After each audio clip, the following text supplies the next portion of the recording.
Vous et moi, nous sommes soumis par ce que les psychologues appellent le biais du survivant.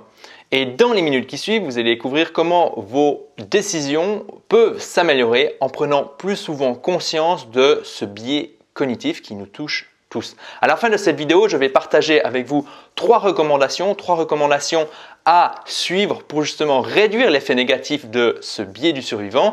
Et puis pour être sûr que vous preniez avec vous ce que je partage avec vous dans les minutes qui suivent, je vais vous parler d'une anecdote qui met en jeu cette brosse à dents. Alors je m'appelle Julien, j'ai créé organisology.com, un site sur lequel je partage mes expériences, mes coups de gueule qui ne s'adressent pas aux saintes ni touches, ainsi que mes méthodes pour être plus productif et serein dans un environnement qui peut parfois être chaotique. Alors le biais du survivant est un biais de sélection qui nous touche tous, qui se base sur le fait que nous, les humains, nous avons de la peine à voir, à prendre en considération, à percevoir les choses qui ne sont pas devant nous, qui ne sont pas visibles. Et finalement, souvenez-vous de la dernière fois où vous êtes allé au restaurant, je sais que pour certains d'entre vous, ça fait un petit moment déjà. Souvenez-vous quand le serveur vous a tendu le menu, vous êtes instantanément focalisé sur les éléments qui se trouvaient sur le menu et vous n'avez pas forcément pensé à d'autres options qui se trouvaient en dehors du menu. Vous n'avez pas forcément posé la question au serveur, est-ce qu'il y a quelque chose d'autre qui se trouve hors du menu? Et c'est quelque chose que je vous invite à faire, une petite expérience que je vous invite à faire parce que dans certains restaurants, il y a des choses des plats, des mets qui ne se trouvent pas sur le menu et vous pouvez être agréablement surpris. Maintenant que vous êtes au courant, maintenant que vous êtes conscient finalement que le biais du survivant c'est quelque chose de normal, on va partir sur une petite histoire qui a popularisé ce biais. Ce biais était popularisé par Abraham Wald lors d'une demande qui a été faite par la Royal Air Force lors de la Deuxième Guerre mondiale. Donc Abraham Wald était mathématicien et puis la Royal Air Force lui a demandé de venir aider ses équipes pour renforcer la protection de ces avions qui partaient au combat.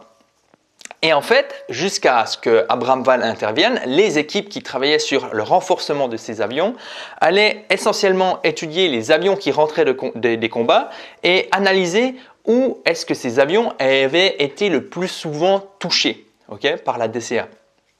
Et au bout d'un moment, ils allaient renforcer finalement les endroits où les avions qui étaient revenus avaient été le plus souvent touchés. C'est logique, n'est-ce pas? C'est ce qui est visible, c'est ce qui est devant nous.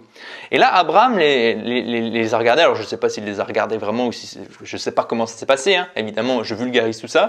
Mais en gros, il leur a dit « Non, là, vous êtes en train d'analyser les avions qui sont revenus. » Et finalement, ils sont revenus malgré le fait qu'ils aient été touchés à ces endroits-là, à ces endroits-là et à ces endroits-là. Ce qu'il faut plutôt renforcer, c'est les endroits où les avions qui sont revenus n'ont pas été touchés. Parce que cela signifie que les avions qui se sont écrasés et qui sont maintenant au fond de la mer, par exemple, ont été touchés à ces endroits-là, vu qu'ils ne sont pas revenus.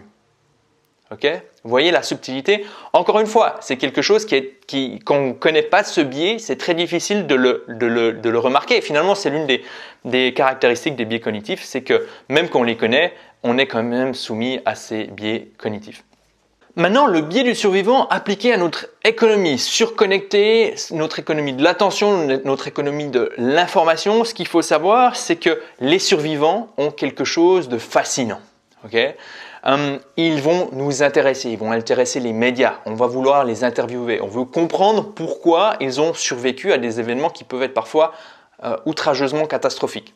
C'est le cas par exemple de Vesna Vulovic, je ne sais pas si je prononce juste son nom, mais cette nana, je crois qu'elle avait 22 ans quand l'accident est arrivé, elle avait pris un avion, l'avion s'est désintégré en l'air, elle a fait une chute de plus de 10 000 mètres et elle a survécu. Donc d'ailleurs, c'est cette Vesna qui détient le plus haut saut de chute libre sans parachute et qui a survécu évidemment. Donc Vesna Vulovic, c'est pas la seule à avoir survécu à des crashs d'avion, va fasciner, elle va attirer l'attention des médias.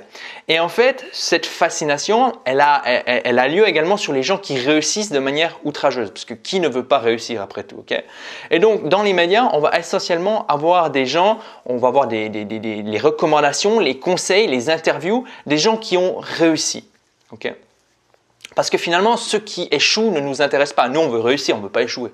Donc automatiquement, on va se concentrer sur ce qui est le plus visible. Ok, cette personne elle a réussi, donc je vais l'écouter et je vais finalement m'imprégner, je vais essayer de comprendre ce qui a fait que cette personne a réussi. Donc le premier aspect fâcheux de cette tendance-là, c'est que quand vous êtes, vous avez un smartphone et puis vous regardez YouTube, vous regardez Facebook, Instagram, vous allez régulièrement avoir affaire à des gens, à des interviews de gens qui ont réussi, puis vous avez l'impression que tout le monde réussit. Alors que finalement, vous oubliez que le monde dans lequel nous vivons est un grand village, 7 milliards d'habitants, voire plus, et que finalement, si on interviewe chaque personne qui réussit dans son domaine, finalement, on a l'impression que tout le monde a réussi, alors que finalement, vous et moi, ou la plupart des gens, on a une vie qui se trouve entre l'échec le plus cuisant et la réussite la plus improbable, la plus outrageuse, la plus magnifique. On a une vie plus ou moins ordinaire. Et maintenant, on arrive au problème finalement de ces gens qui ont réussi et qui nous donnent des conseils, qui nous donnent des méthodes, qui nous donnent des astuces. Finalement, vous allez vous dire « Ah ouais, cette personne, elle a réussi », mais vous l'avez deviné, vous ne voyez pas toutes les personnes qui ont appliqué les mêmes conseils, les mêmes méthodes, les mêmes astuces et qui n'ont pas réussi. Vous savez, on dit souvent que pour réussir, on dit souvent que pour, faire un business à succès, il faut avoir du charisme, il faut avoir une bonne communication, il faut avoir de la persévérance. Et d'ailleurs, je crois, Richard Branson, le CEO ou en tout cas le fondateur de Virgin, qui a dit qu'il faut prendre du risque, il faut savoir prendre du risque. Et en fait, si finalement ces caractéristiques qui sont souvent mises en avant, ce sont également ces caractéristiques-là qui vont nous permettre de nous planter, mais vraiment de nous planter. Par exemple, admettons, mon business ne va pas bien, je me dis, ok, je suis charismatique, donc je vais pouvoir aller encore chercher de l'argent de certains investisseurs. Je vais persévérer face aux signaux qui me disent, non, abandonne, renonce. Ok, je vais persévérer, je vais avoir confiance en moi, je vais réussir à m'auto-convaincre. Ok, et donc, c'est ces traits-là qui vont permettre à des gens de vraiment réussir et c'est ces mêmes traits-là qui vont permettre à des gens de se planter. Ok, et si vous avez des doutes, prenez un moment pour aller interviewer les gens ou poser des questions aux gens qui ont fini dans la rue et vous verrez que souvent ils ont aussi pris des risques. Donc maintenant, ça nous mène à cette histoire de la brosse à dents. Okay, donc imaginez que vous avez sur un plateau TV Roger Federer, Warren Buffett et Steve Jobs et puis l'animateur leur dit « Ok messieurs, parlez-moi de vos habitudes » et ils vont tous vous dire « Bon alors, j'espère, ils vont dire « Bon alors moi je me brosse les dents 2 à 3 fois par jour, ça dépend si j'ai des meetings, etc. Ça dépend si j'ai un tournoi de tennis, etc. » Et puis vous êtes en train de regarder ça, vous dites « Bon, moi aussi je me brosse les dents et je ne suis pas comme eux, je n'ai pas réussi comme eux, donc je ne pense pas que ce soit ça qui fasse la différence. » Ok, c'est assez évident. Puis tout d'un coup, vous remarquez qu'ils ont tous une habitude un peu plus étrange. Ils se lèvent tous à 4h37 du matin. Vous dites, ah mais moi je ne me lève pas à 4h37 du matin. Est-ce que c'est ça le secret? C'est ça le secret pour réussir? Et donc finalement, vous allez avoir juste une partie de l'équation, entre guillemets. Okay, vous allez dire, ah ouais, je vais suivre ce conseil et je vais fracasser mon sommeil, par exemple, sans le savoir. Okay, et on arrive sur la deuxième partie de l'équation où en fait, il y a plein de personnes, encore une fois, qui se sont levées à 4h37, sauf que ces personnes-là, on ne les voit pas. La morale de cette petite histoire, moi, elle m'a énormément aidé à faire la paix sur mes erreurs et je vous recommande vraiment de l'intégrer dans votre quotidien et puis d'y penser chaque fois que vous brossez les dents. La morale de l'histoire, c'est que vous n'allez pas pouvoir identifier ce qui fonctionne tant que vous n'avez pas pris du temps, tant que vous n'avez pas investi certains efforts pour réfléchir à ce qui ne fonctionne pas, pour identifier ce qui ne fonctionne pas. Alors un exemple, moi je lance régulièrement des formations, de nouvelles formations. Durant longtemps, je faisais des tests, et certaines fonctionnaient mieux que d'autres. Et en fait, je pouvais, si je prenais uniquement en considération les formations qui ont fonctionné, j'allais me dire, ah il faut que je fasse ceci, il faut que je fasse cela, il faut que je fasse ceci, il faut que je fasse cela. Mais finalement, je me privais d'une énorme source d'information qui est, mes erreurs. Quelles sont les formations qui n'ont pas fonctionné? Quels sont les éléments qui n'ont pas fonctionné? Est-ce qu'il y a des éléments que j'ai identifiés dans ces formations qui n'ont pas fonctionné qui se trouvent également dans les formations qui ont fonctionné? Et donc là, je commence à avoir une image qui est plus objective. Je ne dis pas que c'est la réalité, je dis juste qu'elle est plus objective et ça va me permettre de faire quoi? D'identifier les éléments qui font que ok, les probabilités de réussir fonctionnent quand il y a ça, ça et ça qui sont réunis. Ok? Donc ça, c'est vraiment quelque chose d'important. C'est uniquement en observant l'autre partie de l'équation, c'est-à-dire ceux qui réussissent et ceux qui échouent, que vous allez pouvoir vous dire « Ah non, mais attends, tous ceux qui réussissent me disent qu'il faut faire une morning routine et que je me lève à 5 heures du matin, mais il y a plein de gens qui font aussi ça à 5 heures du matin. » Ou alors, il y a plein de gens qui disent qu'il faut faire des objectifs, il faut avoir des objectifs, mais il y a également plein de gens qui ont des objectifs et qui se plantent. Okay? Donc, c'est quoi l'élément qui fait vraiment la différence? Okay? C'est quoi cet élément? Donc en appliquant cette approche, est-ce que ça va vous donner des garanties de réussite? Non, parce qu'un jour, un type a dit qu'aucun homme ne traverse 2 fois la même rivière. Et je pense que ça met en avant finalement les principes du bouddhisme. Tout est impermanent, tout bouge. Et en fait, quelque chose qui fonctionnait dans le passé ne fonctionnera plus forcément dans le futur. Et plutôt que de chercher la sécurité à tout prix, il est, à mon avis, plus intéressant de s'habituer à l'impermanence, à l'incertitude. Et puis ça, c'était le petit mot philosophique dans cette vidéo sur le biais du survivant. On arrive maintenant sur les 3 recommandations que j'ai envie de vous donner et j'espère que vous allez les conserver le plus longtemps possible afin d'améliorer les décisions que vous prenez au quotidien. Ce qu'il faut également savoir, c'est quand on prend conscience du biais du survivant, l'un des effets les plus bénéfiques, à mon avis, c'est qu'on arrête de courir après, vous savez, cet objet brillant, le syndrome de l'objet brillant, de se dire « Ah ouais !» maintenant, il y a ce type qui dit que LinkedIn, c'est de la balle, il a l'air de réussir. Waouh, il faut que j'aille sur LinkedIn. Oh, maintenant, il y a Stan qui dit que c'est YouTube, et maintenant, il y a ceci, et maintenant, il y a cela. Moi, quand j'ai découvert le biais du survivant, je ne sais plus dans quel livre j'ai découvert ce biais du survivant, parce que pas mal de livres en parlent, mais je me suis dit, ah ouais, mais en fait, je me sens instantanément plus relax, je me sens beaucoup plus aligné et je me sens bien moins ballotté par les informations qui viennent tous les jours à me dire, ah ouais, ça c'est le nouveau succès, ça c'est la nouvelle réussite, ça c'est le nouveau réseau social, ça c'est la nouvelle stratégie marketing, ça c'est la nouvelle tactique. Et finalement, ça me permet de me concentrer sur ce en quoi je crois. Okay? Donc ça, pour moi, c'est vraiment un des bénéfices et j'espère que les 3 recommandations qui viennent maintenant vont vous permettre de ressentir ce que j'ai ressenti.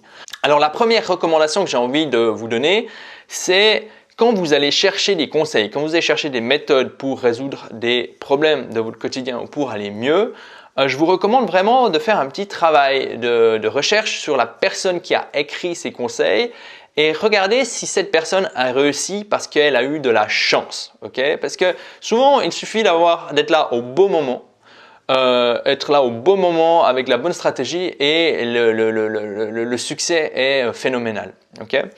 Et comment vous allez faire pour savoir si cette personne a eu de la chance? Tout simplement en regardant si elle a créé plusieurs business, si elle a créé plusieurs fois ce que vous cherchez à atteindre ou ce que vous cherchez à résoudre. Parce qu'une personne qui a réussi à reproduire ce que vous cherchez à reproduire dans différents contextes, à différentes époques, a bien moins de probabilité d'avoir chaque fois eu de la chance qu'une personne qui a uniquement réussi une seule fois. Okay? Donc ça, c'est la première recommandation. Faites un petit travail de recherche sur les personnes qui vont vous donner des conseils et essayez de mettre de côté les conseils des personnes qui ont eu de la chance. Ensuite, et là maintenant on va glisser un petit peu sur le biais de confirmation. Je ne vais pas faire une vidéo sur le biais de confirmation, mais en gros notre cerveau est une machine à sauter sur les conclusions, comme dirait le prix Nobel Daniel Kahneman. La question que je vous recommande de vous poser, et pas uniquement pour réduire le biais du survivant, mais c'est quelle est l'information qui me ferait renoncer à cette méthode, qui me ferait renoncer à ce logiciel, qui me ferait renoncer à ce livre, qui me ferait renoncer à cette carrière. Okay? Quelle est l'information qui me convaincrait de prendre une autre voie, une autre méthode, un autre conseil, etc. C'est intéressant à vous poser ces questions parce que vous allez automatiquement diriger votre projecteur mental sur des choses que vous n'avez pas forcément envie de regarder et parfois vous allez vous dire « Ah ouais, mais en fait, c'est bien mieux et j'ai bien fait de diriger mon projecteur mental ailleurs. » Et le troisième élément, la troisième recommandation, c'est de prendre en considération les années. Il y a quelque chose que les meilleures méthodes de marketing ne peuvent pas finalement, j'allais dire faker, mais ne peuvent pas remplacer. Voilà, remplacer. C'est le temps, c'est les années. Par exemple, alors je vais vous donner une image, une anecdote, ou pas une anecdote mais une image. Imaginez que vous devez prendre l'avion pour aller, disons, au Brésil. Et face à vous, vous avez un pilote qui est un peu hésitant, un peu timide, qui n'a pas l'air d'être vraiment convaincant. Et ce pilote, il s'avère que quoi? Qu'il a piloté des avions quotidiennement depuis 20 ans et qu'il est toujours là devant vous. Ok. Et d'un autre côté, vous avez quoi? Vous avez des personnes, enfin vous avez un type qui ressemble à George Clooney, en plus jeune, beau gosse, très convaincant, un beau sourire et qui vous dire alors moi il n'y a aucun problème, enfin qui vous rassure avec du blabla. Mais ça fait une année qu'il conduit, qu'il pilote des avions et il pilote des avions de manière quotidienne. Vous, qu'est-ce que vous allez prendre? Maintenant que vous connaissez le biais du survivant, vous allez, j'espère, prendre la décision d'aller avec le gars qui hésite. Okay, même si, voilà, enfin bref, le gars qui hésite quoi. Pourquoi? Parce qu'en fait, il y a des choses que les années ne peuvent pas remplacer. Okay, le marketing ne peut pas remplacer les années. Et on arrive sur quelque chose qui m'a énormément aidé année après année, c'est que plutôt que de croire ce que les gens disent ou ce que les gens écrivent, c'est de regarder leur comportement, regarder ce qu'ils font, parce que c'est beaucoup plus difficile de changer le comportement que de changer nos mots, les mots que nous utilisons.